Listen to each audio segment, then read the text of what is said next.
Hamas का राजनीतिक प्रमुख याह्या सिनवार मारा गया है। डीएनए जांच में इस बात की पुष्टि हो गई है। ये जानकारी इजरायली आर्मी के रेडियो ने दी है।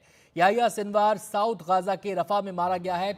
आईडीएफ के हमले में मारे जाने की इसकी पुष्टि हुई है। 3 लड़ाके मारे गए थे इस हमले में और उनमें एक जो सिनवार है वो भी शामिल था। बाकायदा इसकी डीएनए जांच हुई और उसके बाद इस बात की पुष्टि हुई। आर्मी के रेडियो ने ये जानकारी दी है। जो हमला किया गया गाजा के रफा में किया गया। हम सीधे रुख करेंगे, उमा शंकर हमारे साथ जुड़ गए हैं और जानकारी देने के लिए। उमा, पहले हानिए फिर दाइफ ऑफ सिनवार, एक तरीके से टॉप लीडरशिप पूरी तरह खत्म हमास की। जी बिल्कुल, देखिए याह्या सिनवार के मारे जाने की जो खबर है वो इजरायली मीडिया के हवाले से आ रही है और बूट किया जा रहा है इजरायली जो सेना है उसको। और याह्या सिनवार जो है मारा गया है तो इसका मतलब ये हुआ कि जो हमास का जो टॉप लीडरशिप है वो पूरी तरह से खत्म हो चुका है, क्योंकि पहले जो प्रमुख थे इस्माइल हानिया उनको मारा जा चुका है और साथ ही साथ मोहम्मद डेफ को जो है उनको भी मारा जा चुका है। तो जो रक्षा मंत्री हैं इजराइल के, उन्होंने एक ट्वीट किया है जिसमें मोहम्मद डेफ और हानिया के पिक्चर के साथ साथ एक जो ब्लैक एक पिक्चर रखा हुआ है जिसमें किसी की तस्वीर नहीं है, एक ब्लैंक जो एक चौकोर पिक्चर के साइज का फोटो ट्वीट किया हुआ है और उसको क्रॉस किया हुआ है और इसी बात का संकेत दिया था कि याह्या सिनवार जो है उसको हमले में मारा जा चुका है, क्योंकि ये हमला जो है ये जो मुठभेड़ है वो दक्षिणी गाजा के इलाके में हुआ, राफा के इलाके में हुआ और वहाँ जो मलबे से शव को निकालकर उसका डीएनए टेस्ट किया गया। इसमें कई घंटे लगे, उसके बाद जाकर अब इस बात की कंफर्मेशन जो है वो की जा रही है कि याह्या सिनवार को मार दिया गया है। इजराइल ने अपनी तरफ से पहले ही साफ कर दिया कि जो भी उसके लिए खतरा है और जो भी उसके लिए आगे खतरा बनेगा उस तमाम लीडरशिप को, हमास के उस तमाम लीडरशिप को वो खत्म करेगा और इसी तरीके से वो अपना ऑपरेशन जो है आगे बढ़ाता रहा है।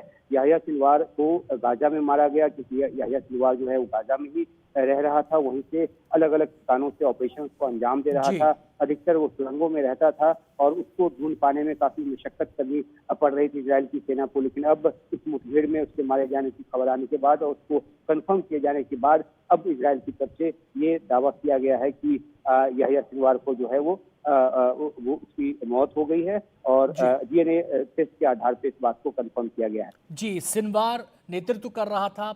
सवाल ये कि हमास के लिए ये कितना बड़ा झटका है, उस पर साइकोलॉजिकल इम्पैक्ट इसका बहुत बड़ा होने वाला है। जी बिल्कुल, देखिए जिस तरह से एक एक करके हमास के कमांडर मारे गए हैं और उसके बाद जब जो हानिया जो कि बाहर रहते थे, ज्यादातर वो कुवैत में रहते थे, ज्यादातर वो जो है वो कतर में रहते थे और जब वो ईरान गए थे वहां पर वो हमले में उनकी जान गई और उसके बाद जो है याह्या सिनवार को जो है प्रमुख बनाया गया, जो कि पहले से सिर्फ सैन्य प्रमुख था। जो राजनीतिक प्रमुख यानी हानिया था वो वहां से एक मीडिएटर के तौर पे काम कर रहा था। तो सिनवार के पास जब ये कमान आई तो ये माना गया कि वो ज्यादा और कठोर तरीके से जो निगोशिएशन है युद्ध विराम के लिए या बंधकों की रिहाई के लिए वो करेगा। हालांकि बंधकों की रिहाई पे कोई समझौता नहीं हो पाया, तो उसके पीछे भी याह्या सिनवार को माना जा रहा था, क्योंकि याह्या सिनवार जो है गाजा में बंधकों को ह्यूमन शील्ड के तौर पे, मानव ढाल के तौर पे इस्तेमाल करता है। ये दावा भी इजराइल की तरफ से किया गया और इसलिए वो बंधकों को छोड़ने को तैयार नहीं है, क्योंकि उससे उसकी अपनी जान को खतरा लगता है।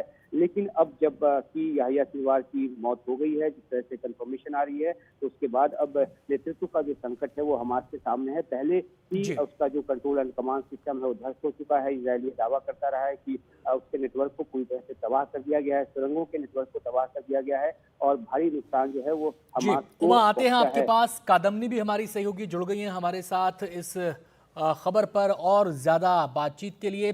कादम्नी, सिनवार के मारे जाने से हमास की स्थिति कितनी कमजोर होती है और जो बंधकों को छुड़ाने का जो एक मिशन है उसके लिहाज से इसको देखा जाए तो इसके क्या मायने हैं? देखिए, इसके कई मायने हैं आनंद, क्योंकि अभी जब अचानक से याह्या सिनवार मारा गया है और डीएनए इसको कंफर्म कर रहा है, तो सबसे पहले तो इसमें लीडरशिप एक क्राइसिस जो है, क्योंकि ये सिनवार जो था वो अकेला ऐसा शख्स था, ऐसा लीडर था हमास का, जो कि वहां ग्राउंड पर गाजा में था।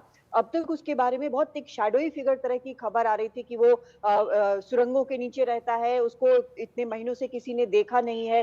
फिर बीच में ये खबर आई कि उसने जो निगोशिएटर्स हैं कतर के, उनको ये खबर भिजवाई है कि मुझे सुरक्षा की गारंटी दी जाए। और निगोशिएटर्स ने ये कहा, उसे ये बताया कि मुद्दा उसकी सुरक्षा का नहीं बल्कि बंधकों की सुरक्षा का है। जैसे हमारे सहयोगी अभी बता रहे थे कि उसके बारे में ये भी खबर चली कि कम से कम 20 वो बंधकों को, इजरायली बंधकों को आसपास रखता है और ये वजह है कि उसको मारना बहुत ज्यादा कठिन है। लेकिन आपको याद होगा कि इजराइल ने साफ तौर पर इस शख्स को डेड मैन वॉकिंग कर दिया था, यानी कि जिंदा मुर्दा, इसे किसी न किसी तरह इसको निशाना बनाना है। तो इजराइल के लिए एक बहुत बड़ा ये निशाना है, बहुत बड़ी ये उपलब्धि है। लेकिन बंधकों के छुड़ाने पर इसका क्या असर होगा, ये बहुत बड़ा सवाल है। क्योंकि एक पहले जो मारा गया था उसके बारे में कहा गया था कि निगोशिएट वही कर रहे हैं, तो अब बंधकों के बारे में निगोशिएट कौन करेगा? तो अब सबसे बड़ा सवाल ये है कि बंधकों जी, को लेकर निगोशिएशन के टेबल पर बैठेगा कौन? बहुत बहुत शुक्रिया कादम्नी आपका इस पूरी जानकारी के लिए, और उमाशंकर आपका भी बहुत बहुत शुक्रिया।